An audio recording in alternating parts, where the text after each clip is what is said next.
ဟုတ်ကဲ့မင်္ဂလာပါကျွန်တော်ကတော့ Tesla Agent ကိုတန်းပဲဖြစ်ပါတယ်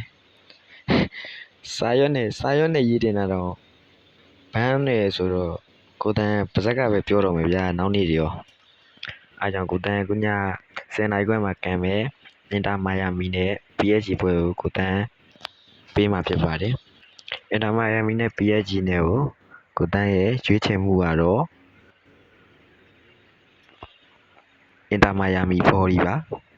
အင်တာမိုင်ယာမီဘော်ဒီပါအင်တာမိုင်ယာမီဘော်ဒီပါလုံးဝနှစ်ကိုးမပြတ်ပါဘူးကိုတန်းရဲ့စိတ်ကြိုက်ပွဲလို့လည်းပြောလို့ရပါတယ်နှစ်ကိုးလုံးဝမပြတ်ပါဘူးညီကိုတွေအကြိုက်တူတဲ့ညီကိုတွေရှိရင်လည်းကစားမောင်းတွဲကစားတဲ့ညီကိုတွေလည်းမောင်းမှာထက်ကစားဝုန်းကျင်တဲ့ညီကိုတွေလည်းအပိုင်တော်တေးကြတာတခုကိုတန်းကိုယုံတာဘာလို့လဲဆိုတော့ဒီပွဲကနှစ်ကိုးကလုံးဝမပြတ်ဘူးသူတို့ကဘိုကီကဘာလုပ်လဲဆိုတော့2မိုင်နဲ့ခြေဖောက်တယ်PSG ကနိုင်ပွဲတွေများတယ်အိမ်ကွင်းကြီးမှာ 5G 4G တွေနဲ့ပြတ်တယ်ဆိုပြီးတော့လူအထင်တွေနဲ့ PSG ကိုနေကြအောင်လို့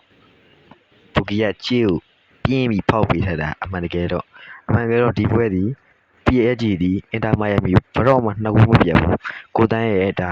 မှန်သောစကားပဲရင်းနှီးရစကားအားကြောင့်အကြိုက်ယူတဲ့ညီကုန်းများရှိရင်ကစားကြဖို့ကိုတန်းမှာမေတ္တာရက်ခံပါတယ်